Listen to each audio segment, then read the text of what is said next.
And welcome in to the Gary Ayd Show. Thank you so much for tuning in. We really do appreciate it. Online at cavetalkradio.com. And, of course, the Cave Talk Radio app. Facebook.com/cavetalkradiony. A lot of great stuff going on. And we got a couple of new advertisers. Carter's Restaurant in Beacon, one of our new sponsors. Welcome them aboard. My wife and I will be going there for dinner in just about a week and a half. Very much looking forward to it. It's going to be a lot of fun. Really excited about that. They're such a great place. Graduate, their owner, Jonathan, is a graduate of the Institute in Poughkeepsie, the Culinary Institute. Just absolutely fantastic stuff. So really good. Can't wait to try their food. I'm sure it's going to be awesome. So anyway, let's get into the topic of today's show, which is the New York Mets. That is our opening rant today. Look, I'm as guilty of this as the next guy. I am a huge pessimist when it comes to the Mets. And how could you not be? I mean, when you think about the years, let's just forget going all the way back. Let's just go back since the turn of the century. So the last 23 years. So if you're like 35 or so, you should remember pretty much all of this. So you start with the 2000 Mets. Okay, fine. You know, they went to the World Series. They lost to a team that's far better with the Yankees. Fine. No big deal, right? But then you fast forward a couple years and you have the 2006 Mets, which is probably the best Met team of my lifetime, right? And they don't even make the World Series. The Andy Chavez catch happens. You think, yeah, here we go. And then you have the Beltran strikeout, the famous caught looking. You have the Yadier Molina home run. And it's soul crushing. Then the team goes into a couple of years of just blowing in such a horrible way, late season division leads. Then they stink for 7 years. Then they really stink in 2015. But all of a sudden, Daniel Murphy turns into Babe Ruth, and they acquire Cespedes for like peanuts and a couple of slices of bread.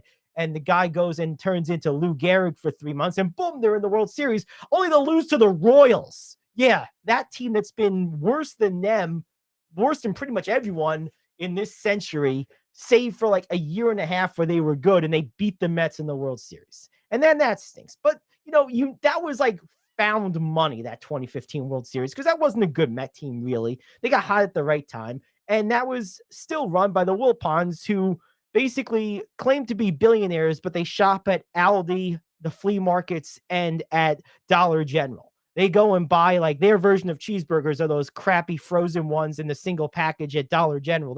That's how they shop for their team. Okay. So now you're thinking, well, we're never going to win again because, they have an owner who doesn't care.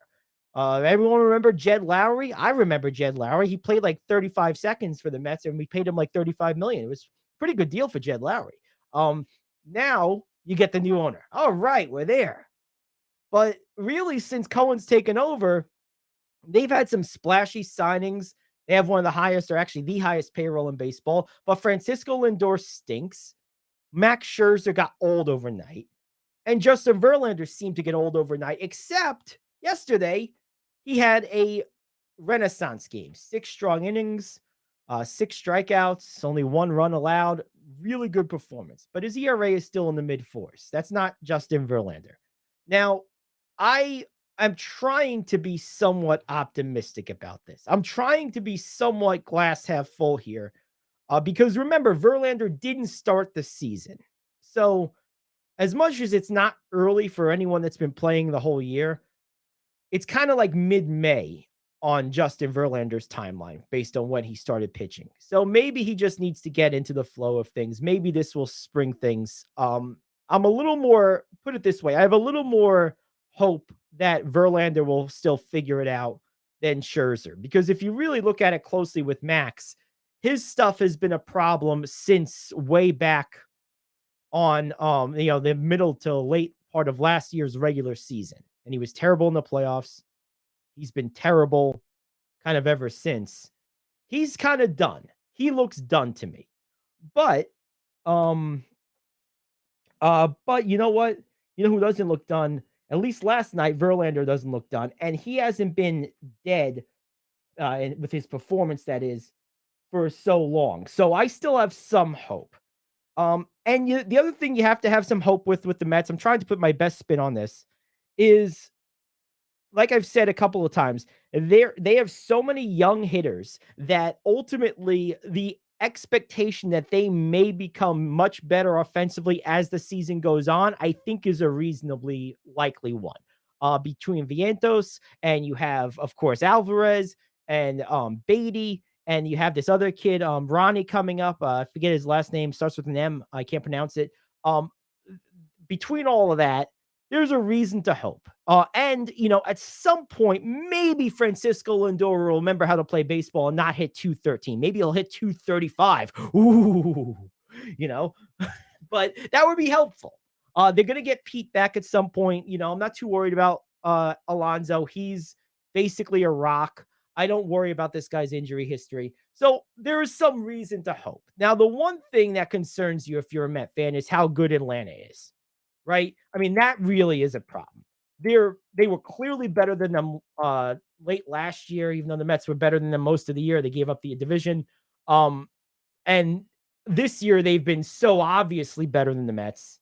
I mean, you can't even argue it. I mean, they've been so much clearly better that, it's hard to envision the Mets making a run. They're 10 games back right now.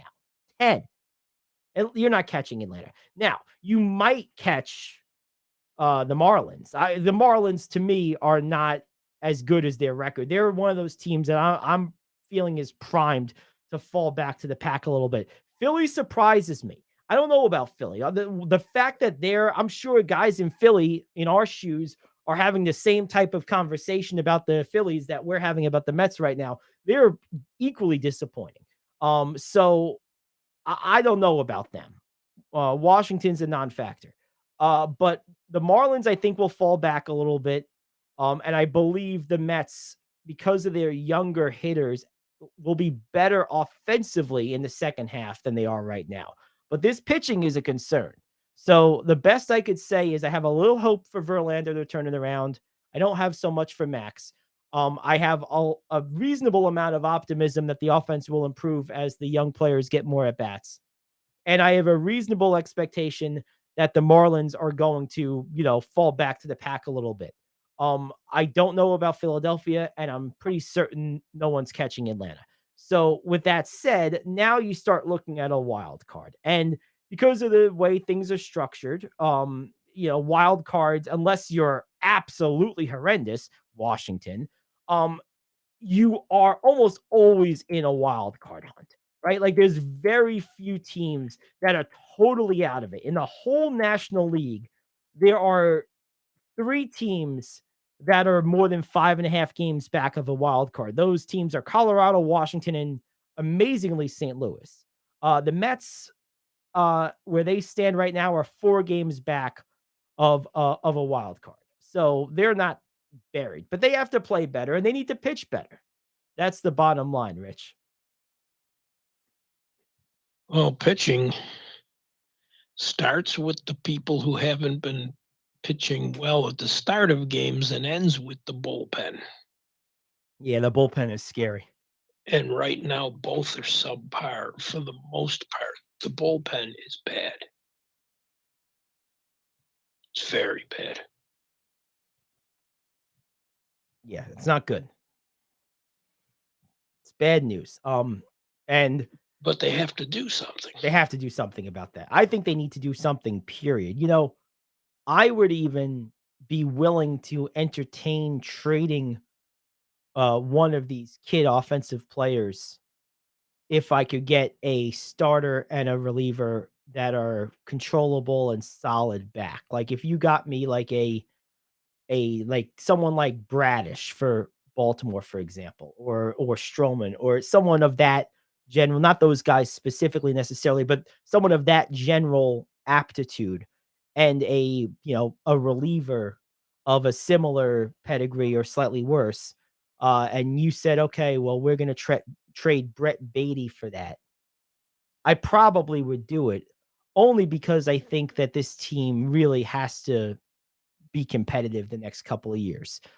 So I think I would make that move because they do have enough bats, enough offensive bats that I think you could sacrifice one of these guys for that. And maybe it's I, not I big. don't think I don't think you get both pieces for just him. Well, maybe you throw in a lower level prospect or two. That's fine. But I would absolutely be looking to mortgage one of our young bats for a, late 20s, early 30s bullpen and starters arm that's, kind of maybe on a team that is not going anywhere. Like I would call up teams like St. Louis and Washington and Colorado. I would call up the teams, Kansas City, teams that are bad, look through their rosters, find guys that I think could help us and see if we can give them some young pieces in return. Because ultimately I think you're a reasonable pitching staff away from being pretty good. Because I do think, like I said in my opening, that it's likely that the offense will improve as the season goes on with the young guys getting more at bats and more confident. Yes, yes. Uh, And not only that, you're sending young people off to a franchise like the Royals, who are very cost concerned. mhm. It's not a bad idea at all. That's right. Exactly. That I would absolutely do. And look, as far as the Yankees are concerned, they're where they always are. They're solid. They're gonna win a lot of games and they're gonna lose in the playoffs. Like it's just that team is, I mean, on one hand, you're a bit envious because no matter what, right, they're always good. But then on the flip side is they've been the same for a decade. But that same is playoffs every year. So, Right. the Mets aren't that. They're not even at that level. So, at a certain point, I do think the one other thing that has to change with the Mets is there has to be a realignment of method of doing business. Like I was saying yesterday, I do think Epler has sort of this Moneyball mindset and has too much authority, while he has an owner that is more George Steinbrenner-esque, but is less Steinbrenner in the sense that he is not intrusive with his baseball people, which is generally an admirable quality. But I think his baseball people are making them look bad because they're basically turning George Steinbrenner into, Billy Bean here. Like, like let's make George Steinbrenner be George Steinbrenner, like for crying out loud. Right. Like, I think there has to be a realignment of sorts as it relates to the way that the owner, I think, wants to approach things and the way the general manager seems to approach things. That's just my take. Agreed. So, but good win last night. And it's always nice when you beat the Yankees. There's no question. There's a little extra juice that comes And with that. great in walk-off style. Absolutely. Absolutely. So Doesn't get better. it does put you, like yesterday I was totally down in the dumps. Now I'm just thinking I'm a little down in the dumps. I walked up a few stairs from the basement here. So I'm somewhere between the basement and the ground level. Ah, I okay. haven't made it all the way up to the lobby yet, but I'm on my way up. Give me a couple more wins and I might come and show my face up to the No, library. you got to get up there now. That's where the coffee is. That's right. Is it Days Coffee? I hope so. I hope so too. You don't want to get jittery. You want to get happier. That's right. Absolutely. So let's take a break. We'll come back. We'll do our question of the day. We got one of our OC bombers of the week this week. We'll also have Joe Vasile of the Renegades. That's what's on tap the rest of the way. This is the Gary Ayd Show. Back after this here on The Cave. Coffee lovers, Middletown is now officially home to the home run of our favorite beverage, Days Coffee. Days' patented blend contains approximately 85% less caffeine than other coffees, which makes it better for you, yet unlike decaf coffee, still gives you that great pickup and tastes amazing. Formulated by a retired cancer pathologist, Dr. Grant Lee, Days Coffee is fermented with a patented enzyme that until now required a complex and thus expensive sourcing and production process. With Dr. Lee's formulation, this enzyme's great health benefits can now be brought to your cup quicker, easier, and cheaper than ever before. Here's how you get a hold of this game-changing cup of joe. Go over to radioonlydeals.com and get a $4 gift certificate to Dave's Coffee for just $2. That's radioonlydeals.com to buy your single-use digital gift certificate for Dave's Coffee. radioonlydeals.com. That's radioonlydeals.com. Enjoy the preferred coffee of the Gary Ayd Show. Enjoy Dave's Coffee. It takes two to tango. I am KO, back in 1 minute with your sports question of the day. Greece is cheap. But the airfare costs a fortune. Paris? Not much closer. And again, airfare. What about Puerto Vallarta? Let's face it, flying anywhere is just too expensive. Wait, what's this? Low-cost airlines. With one call to low-cost airlines, you'll drastically slash your travel costs. We're talking insanely low airline prices to any of your favorite destinations. Where would you like to go? London, Rome, Costa Rica, Australia? Wow, that's cheap. So why wait? Call now to learn how crazy cheap it is to fly anywhere in the U.S. or international. Our prices are so low, we can't publish them. The only way to get them is to call to instantly hear the most amazing best deals on airline travel. It's that easy. So call now and start packing. 800-648-9175. 800-648-9175. That's 800-648-9175. Chemistry is king when it comes to creating a good duo in the broadcast booth. Sports Business Journal's John Orand sought to prove as much by interviewing several of the NFL's top broadcast teams from Amazon, ESPN, and Fox. It turns out it wasn't too challenging a task, as every duo he interviewed cited chemistry as a reason for their success. Troy Aikman told SBJ the reason he and Joe Buck make such a dynamic team is because they have chemistry, because they have a long-lasting, close personal friendship that you just can't fake. Question: when you listen to a sports broadcast team, can you or can you not tell when the duo is faking it? Oh, absolutely. I mean, we're probably not the intended audience for this because we're broadcasters ourselves. Right. But absolutely. I mean, it's painfully obvious. You know, where's a good example of this was the last few years of Mike and Mike in the Morning. They hated each other. They were done with each other. And everything was like a passive aggressive, like, you know, joke, tongue in cheek, haha for the camera. But deep down, you knew they meant every word of it. Yeah. Yeah, no, you absolutely can tell. It's like clear as day, I think. It is clearer to us than it is to some other people. Yes, well, that's what I said. We're probably not the intended audience here.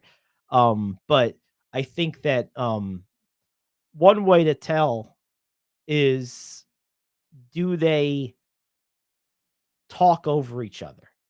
I think guys that talk over each other, that's caused by one of three things: lack of experience or training by one of the broadcasters or both, not likely to be seen at the national level. You know, those guys are usually very good, especially the play-by-play guys who have spent their lives honing those skills. That's one option. The other option is lack of chemistry, as we discussed. Maybe they're both good, but they haven't worked together before. You hear this a lot with new duos early in the season. Usually it smooths out if that's the cause.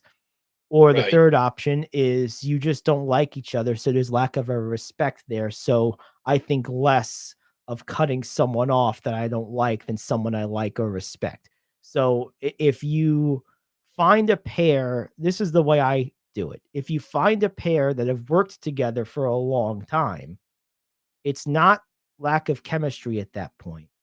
And it's not lack of experience if they've worked together for a long time. If that's happening with a long time pairing, as it was with Mike and Mike, as an example, it's only can be caused by dislike. That's the only other option, because those are the three things in my experience that cause that, are just lack of training and experience, which again, at that level with those type of networks, it's unlikely to be that.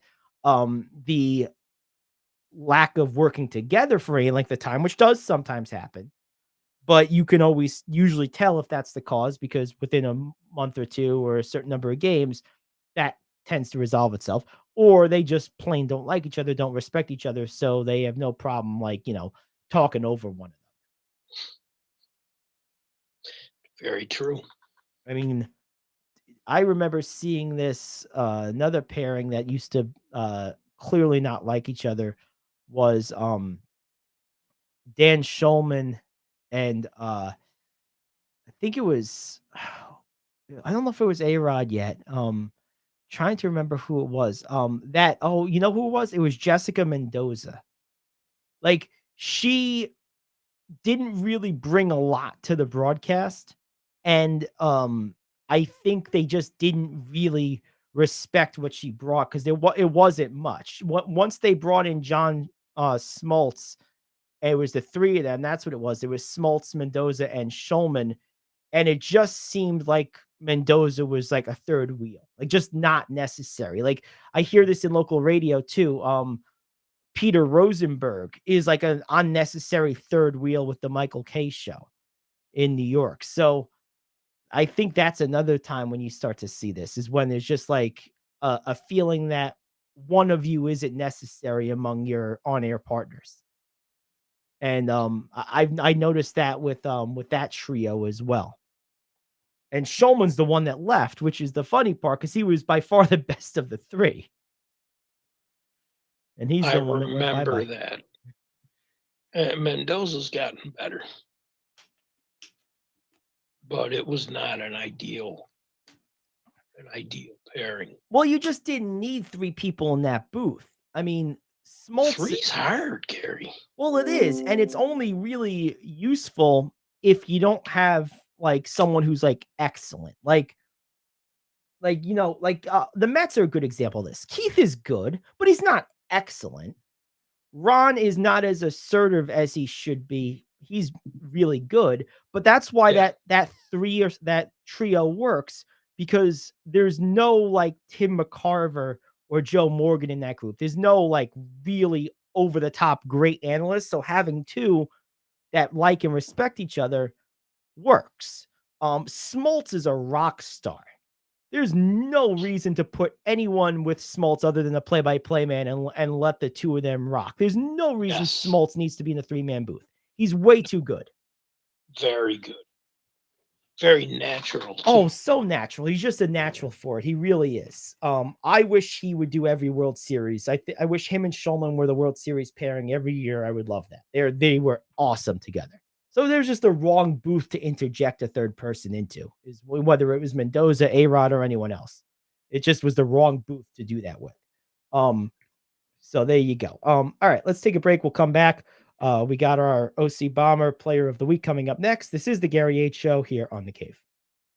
Do you want to save money on your next flight? Then pick up the phone and call. That's right, call. Because the best prices are not online. They're with SmartFares. See, SmartFares has special deals with the airlines. When they have unsold seats, they use SmartFares to fill them. So you get airline tickets at crazy low prices. They have access to great prices and discounts at over 500 different airlines. Plus 300,000 hotels and rental car companies. Their prices are too low to publish online. With the extra money you'll save, you can book another trip or treat yourself to dinner or shopping. So stop searching all of those travel sites to find the lowest price on your next flight. Let one of our SmartFares expert travel agents find the best price for you. Call SmartFares today and get ready to see the world with a fat wallet. 800-370-2460. 800-370-2460. 800-370-2460. That's 800-370-2460.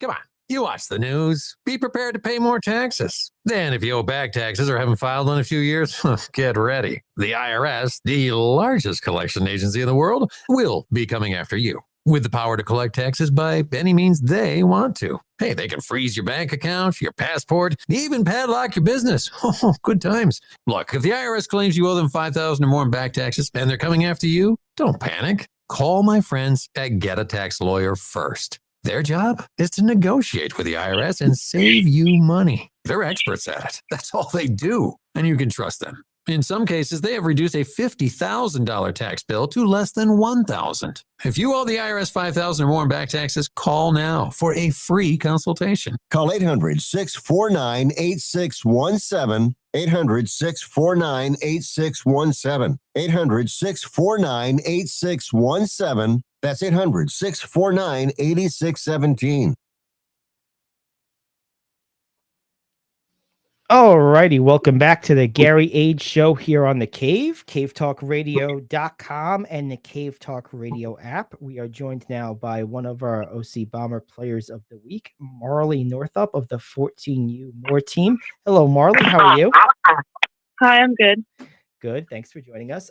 So real quick, I wanted to get started. How long have you been playing softball for? For about 10 years. I turned 14 next week. Oh, you were at it right away then. Yeah. Do you have family, older siblings, or did your mom play? Like, what got you into it initially at such a young age? Initially, my mom has been catching for since high school, and watching her when I was little really got me into loving it. And then just starting t-ball and going with catching and all my other positions. Very cool. So you're primarily a catcher then? Yeah. Yeah. Do you bat righty or lefty? Righty. Righty. Okay. And I'm guessing you throw righty as well? Yeah. Yeah. What do you like so much about catching? What makes it such an intriguing position to you?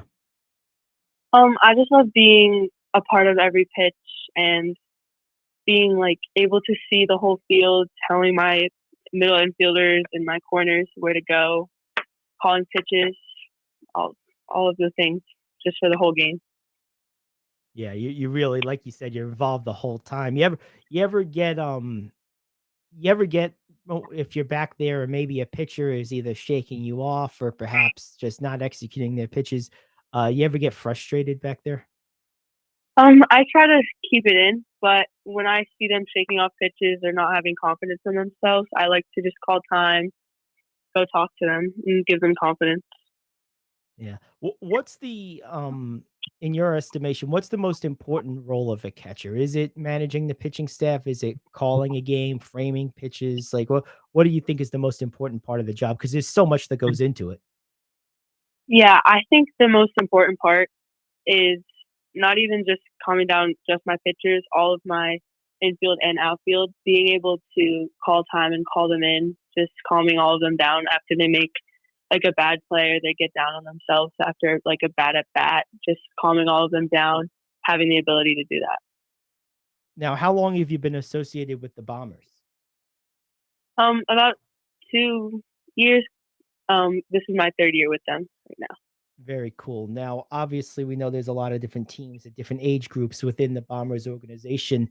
Let me ask you something. Catcher is obviously one of the more intricate and difficult positions to play. Are you ever asked to maybe help instruct or tutor or give maybe a younger catcher at one of the lower levels, one of the younger age groups, some pointers? We do winter trainings for catching. I like to go to the younger sessions and help out Dave, our catcher's instructor, just help him out with the younger girls and just cheer them on, help them improve with their throwing. All that. I help Emma Springer with catching a lot. She does catching and pitching. Mm-hmm. I've helped her out through winter a lot. That's pretty cool. What's the biggest difference between playing with the Bombers and the other leagues and teams you've played with prior? I guess the difference with Bombers is just that we all come together during winter and we all come together just throughout the whole season to see them all at the facility, and just we come together almost as a family, and it's just nice to have not only your main coach's input, but have other coaches input and have Gina, her husband, he helps a lot with our first baseman throughout 12 years. That's cool. Now, What about now with catching? It's kind of similar to pitching in the sense that it takes, I would imagine it takes a lot of your time, practicing and getting repetition with all the different elements of playing that position. How much time does that leave you for practicing your batting? Um, well, with my team, we do a lot of like we split it really in half. So I did with team practices, just with my team, we did half fielding, half batting. But then throughout the winter, we had different days for different stuff. So we had Fridays for like 2 hours, 1 hour catching, and then we had Sundays where it's fielding, agility, and batting. So it was really just very evenly spread out throughout what I could work on. Is catching your favorite part of the game, or do you like hitting better? Like, what's your favorite part about softball overall? Probably hitting because I like to run the bases, even though my coach really never lets me because I need to get my catcher's gear on. That's funny. What I guess the last couple of things for you. What's been whether it was with the Bombers or elsewhere, what's been your most vivid like memory from playing softball? A particular game or a moment or an at bat or something like a what's like your most vivid memory? Yeah, my most vivid memory with my team is when we were in a game and we were down 4-3, I think it was. Just being up at bat, there was a runner on first or second. I hit my first home run for that team, and just putting the go ahead run on the board with that home run really just stopped me emotional and my mom emotional because it was a really big impact to how the game's momentum started to pick up from there. That's really cool. That's a great memory. And when was this? This was last year in Saugerties. Okay, was it We go there this next weekend. okay? So this was with the Bombers then. Yes. Oh, that's awesome. I guess my last question for you then is if you were going to like see a younger softball player who maybe hasn't played travel ball before, what would you tell them about your experience with the Bombers, and would you tell them it would be a good thing to partake in? I would tell them just to go after it. Don't hesitate because I remember hesitating my first year about joining any team, and just as soon as I joined the Bombers, it really made me feel welcome and helped me come from a mediocre player to striving, reaching new limits with my team. And just if you're out there, just do it. Like don't doubt yourself. Just go for it. Well, good advice, and have fun in Saugerties this week, and yeah, keep up the good work. All right. Thank you. Thank you. You have a great day. All righty, that is Marley Northup, one of our OC Bomber Players of the Week. This is the Gary Ayd Show. Joe Vasile of the Renegades up next here on The Cave. Are you like me? You have health insurance, but you don't have dental insurance. Do you need to get to the dentist right away? Maybe you need an implant or some other major service. Well, I found a dental insurance plan that's just right for you. It's called Spirit Dental. Spirit Dental offers a $100 lifetime deductible, a huge network of dentists. And here's the best part. There's no waiting periods. Yeah, that means you can call right now and have real dental insurance for you and your family tomorrow and get that immediate coverage you want. Spirit Dental has plans for just a few dollars a day, up to $5,000 annual maximum, and coverage for implants. Whatever age you are, the dental insurance you need is a free phone call away. Now don't wait, and be sure to ask about Spirit's vision plan. Here's the number: 800-631-9229. 800-631-9229. That's 800-631-9229. Hey friend, life happens and you need money. What do? You call the special toll-free number we're about to give you. We will send you a link to your phone with details on how you can loan up to $5,000. Couldn't you use $5,000 to pay for your rent, pay grocery bills, get your car repaired, or whatever you need? It's up to you. We don't care. We're just here to lend you the money. And we'll lend people money with good, bad, or no credit at all. Of course, some terms and conditions apply, and you'll see those on the link we're going to send you. So if you need up to $5,000 maybe as soon as the next business day, call this number right now. We will text you a free link with details. Paid for by Money Mutual. Call 800-586-7112. 800-586-7112. 800-586-7112. That's 800-586-7112. All righty. Welcome back to the Gary Ayd Show here on the Cave, cavetalkradio.com, and of course the Cave Talk Radio app. Check us out on Facebook as well. That's Cave Talk Radio NY. So facebook.com/Cave Talk Radio NY to watch the stream simulcast there. It's great to have you aboard. Joe Vasile of the Renegades is with us in his weekly spot. And I'm sure you are in a good mood, Joe. I'm sure the whole team is. You guys had a huge, really big couple of games against Jersey Shore since the last time we spoke. I know there was a loss in there of their own, but even the following game, you got that one. So since the last time we spoke, by my count, looks like you guys have gone, I think 4-1, including 3 big ones against Jersey Shore, which was hot on your heels.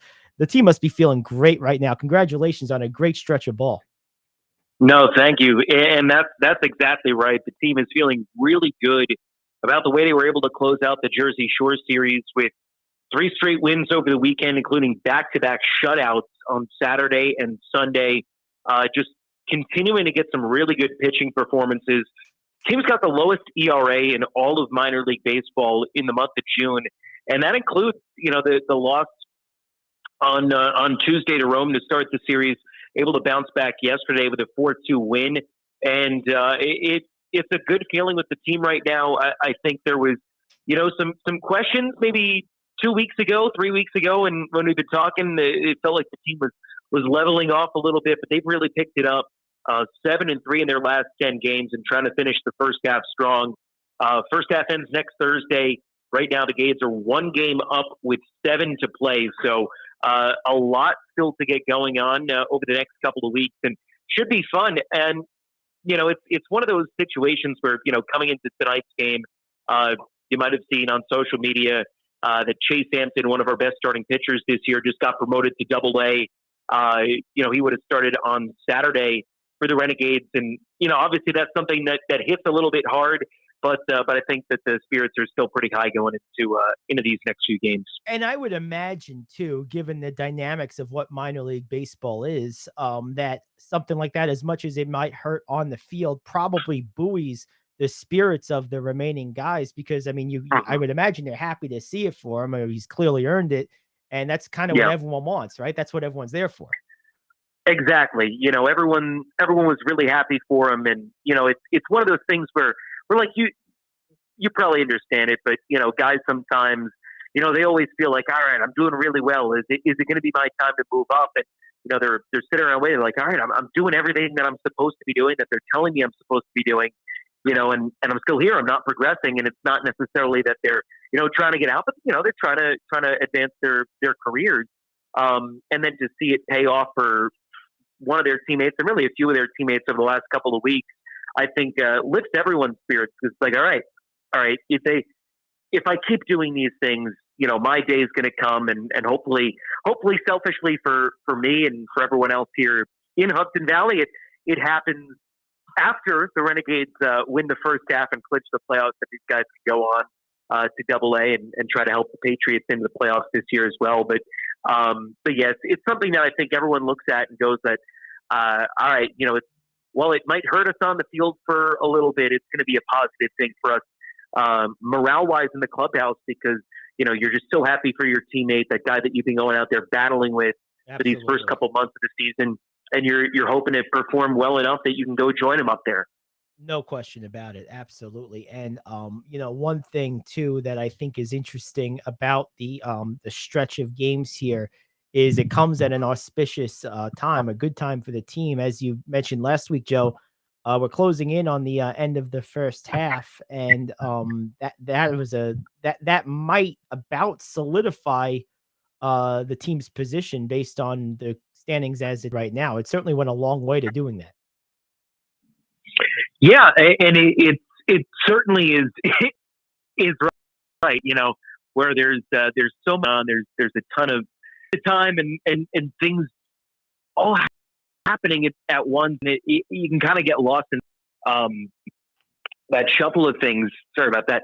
You can kind of get lost in that shuffle of things sometimes, and it just kind of helps to recenter you and go like, all right, we're just taking it one game at a time and not letting too much kind of get in the way of what needs to be done. Yeah, that's good stuff.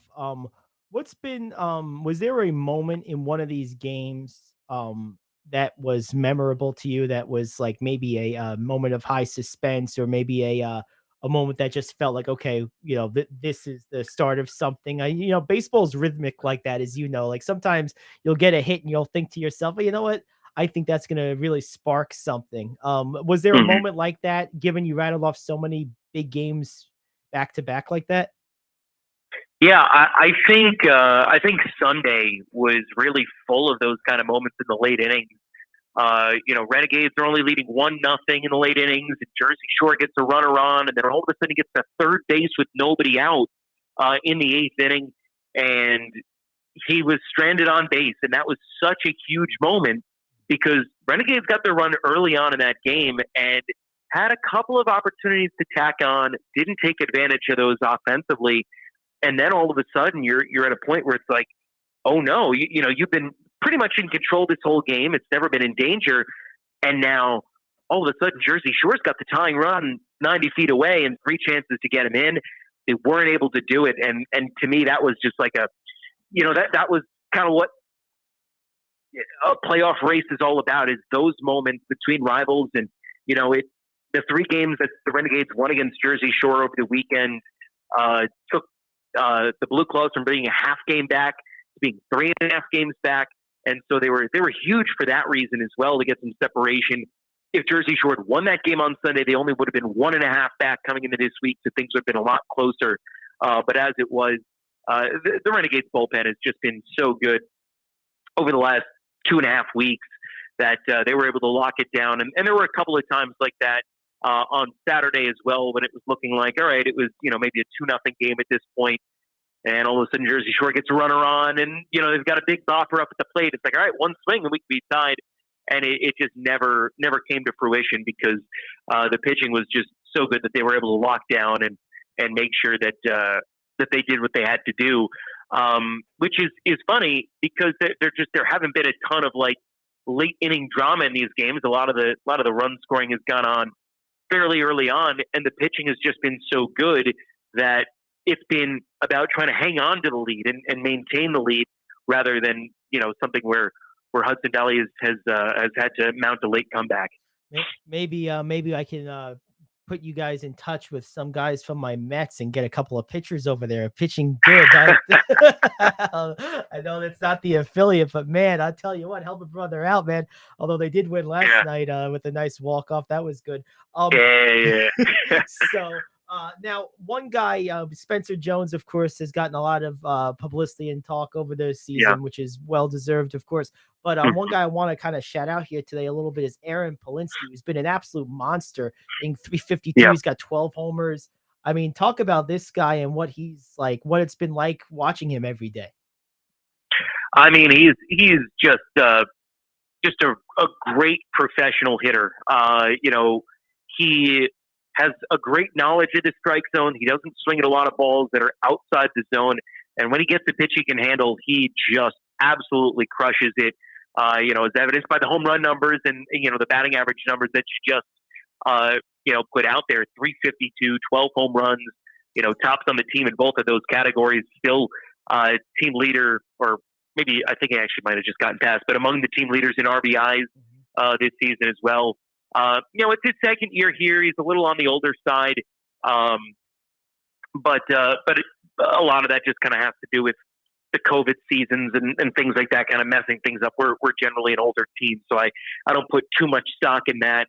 What I do put stock in is that he's just got a really great bat and the ability to, when he gets a pitch he can handle, just absolutely demolish it. And he's just done that time and time again throughout this year. Whenever we've needed a big hit, and he's been up, he's been able to deliver that.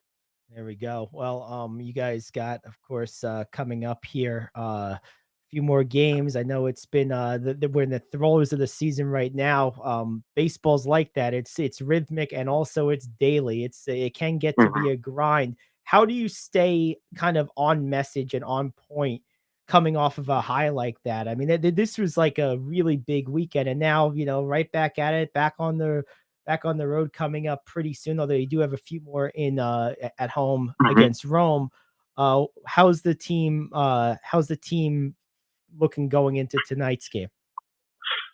They're looking good. I just was watching them hit batting practice before hopping on here. Guys were loose, kind of chatting around and just overall, really good mentality and excited. We're doing an Oswald Peraza bobblehead tonight, so they were kind of talking about him. Obviously, some of these guys having played together with him in spring training or maybe even several years back when Peraza was with the Renegades or at previous stops.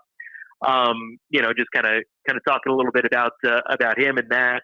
So I know everyone was kind of excited for that. And, in terms of, how do you kind of, you come off a big weekend where you spend a lot of emotional capital in beating Jersey Shore and then just right back at it for a brand new series.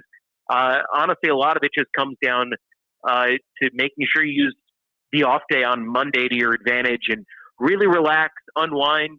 Some guys will come out to the ballpark, especially pitchers if they have to throw, or guys who want to get some extra work in. But for the most part, a lot of guys, they just like to relax. They'll take a trip down to New York City and explore Manhattan, or play around at golf, go hiking somewhere in the mountains, and just try to get away from baseball for a little bit. Even if they have to do work in the morning, here at the ballpark, taking a few hours in the afternoon to just kind of hit that reset button to refresh and then be ready to go for Tuesday. And also I got to give a big shout out to the training staff here that the Yankees have given the Renegades, Isaiah McDonald, our strength trainer, Doris Sabero, our athletic trainer. The both of them do a really good job from a physical aspect of making sure that guys are always fresh and, that the little bumps and bruises that you get throughout the season don't take their toll too much on guys, that they're able to go out and perform at the highest level every night. Awesome. Well, hey, have a good call tonight, and best of luck. We'll talk to you next week. Thanks, Joe. All right. Thanks, Gary. Appreciate you as always. All right, man. You too. Thank you. That's Joe Vasile of the Hudson Valley Renegades. This is the Gary Ayd Show, and we're going to keep it right here. Rich, let's go ahead and dive right into some news you can use. There's a couple of things going on, aren't there? There are. Plus, there's a couple I have. Yeah, what do you got? Were kind of interesting. At midpoint of the last NBA season, Thomas Bryant asked the Lakers to trade him. His preferred destination was Denver. Yep. And he got a ring. Wish granted. Got a ring and got some. Congratulations to him. He also got some splinters from all his time on the Pine along with that ring. So, hey, I'll take the ring. I'm not saying I wouldn't. Look, Adam Morrison's got 2 of them and plenty of splinters. So, hey, sometimes jewelry is worth wood. I think if he resigns there, it might not be the worst thing he could do, just because they could use him. They could, but will they? I mean, I forgot he was there. I saw this bulletin that you're referencing, I don't know, a day or so ago. I think it was yesterday. And I was like, oh, yeah. I totally forgot he was there. And he's a decent player. I'm surprised. I mean, he can give Jokic 10 minutes a night. Yeah, right. I mean, and heck, he's athletic and long enough and a decent enough shot blocker. I mean, you could even potentially play them together in spots if you're getting beat at the rim a little bit, as they tend to do because of their lack of shot blocking. I was just surprised. I just forgot he was there. Yeah, good for him. Get that jewelry, man. Do it. Yeah. Astros starter Lance McCullers Jr. has a season-ending surgery. He is not going to play until 2020. Yeah, that's unfortunate. He's a good pitcher, too. He really is. That's terrible. You hate seeing that. Yeah, he's a really good pitcher. And he's also on my fantasy team, so that's also not good. Oh, that's worse. Bills wide receiver Stephon Diggs was at minicamp today. There we go. All right. Crisis over. People are overreacting over nothing.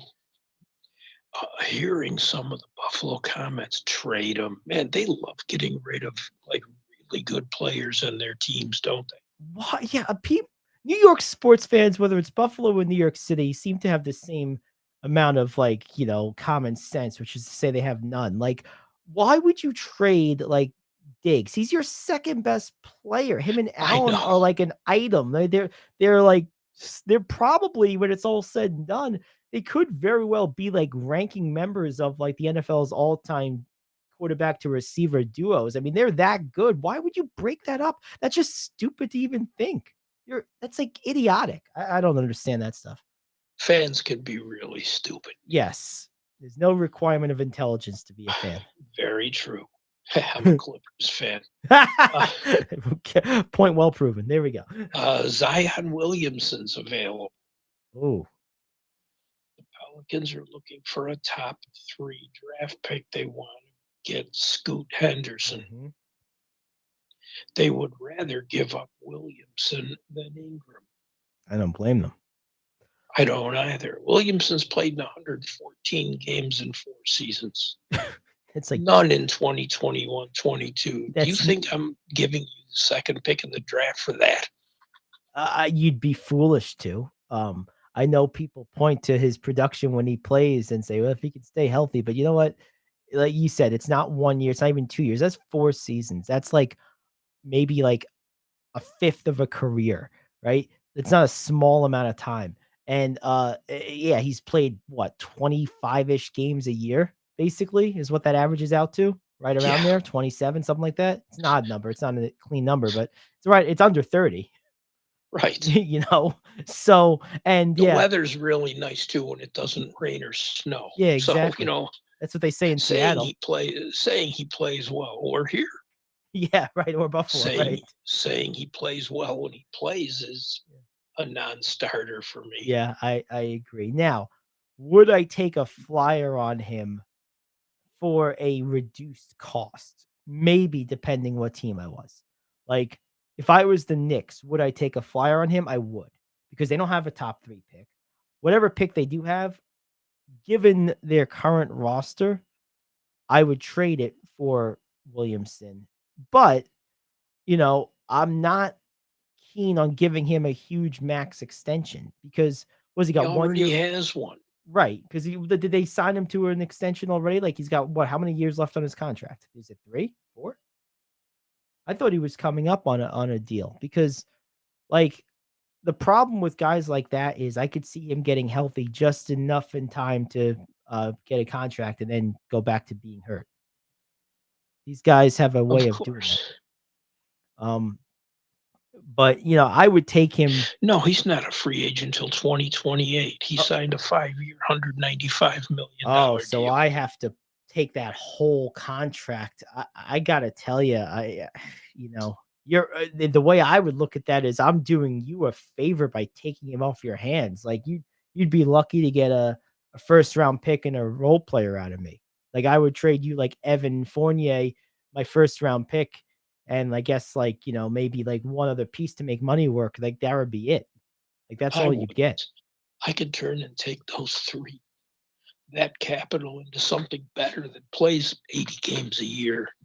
Might not be as good, but or even 60. I mean, like, you know, to me, that's always my benchmark. If I can reliably assume you're playing 60 or more games a year, that's enough of a full season to make it worthwhile if you're a good player.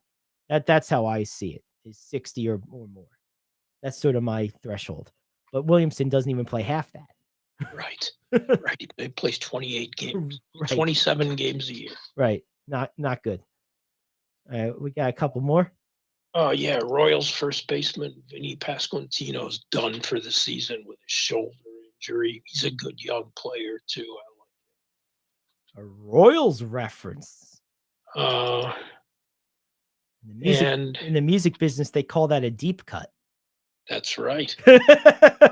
And just basically, I mean, there's a lot of injuries happening. Colts had a rookie, Daniel Scott, tear his ACL. He's done for the year in a needless mini camp. Oof.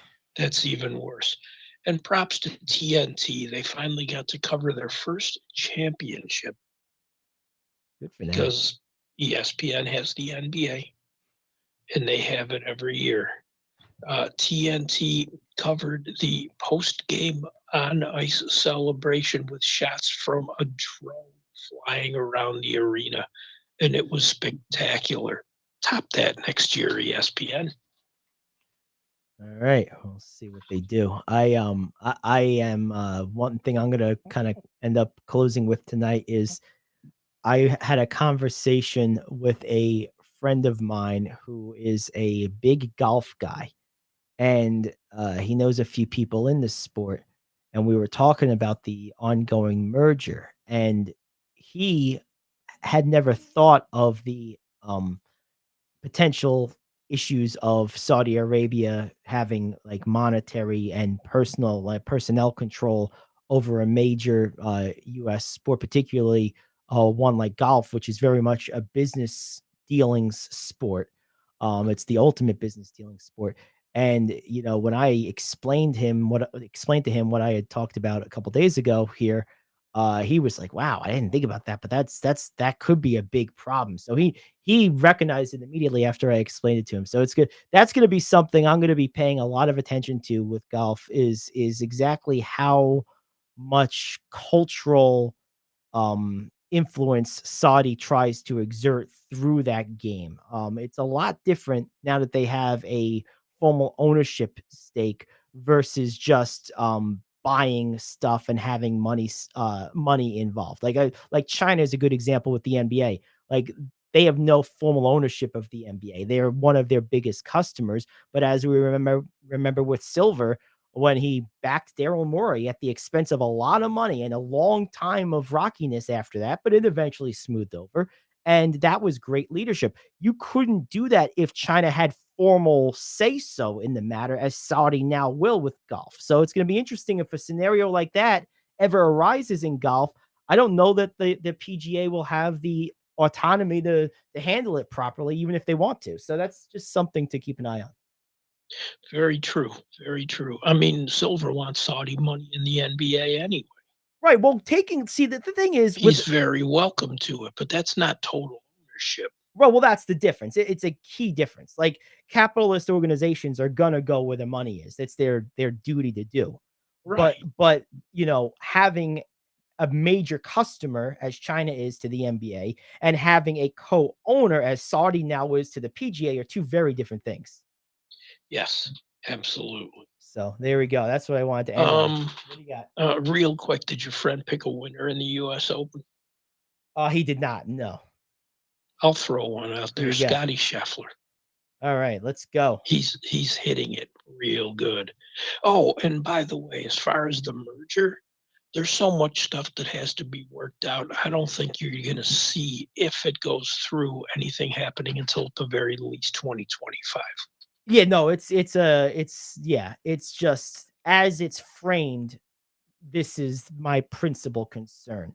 But yes, there's a lot to go through. And I know this, if I was the government, this would be one I would pay a little attention to for the reasons I just mentioned. Like it does have the potential to be a point of cultural influence and potentially even a national security threat, given their history, that country's history with ours and how not flattering it is.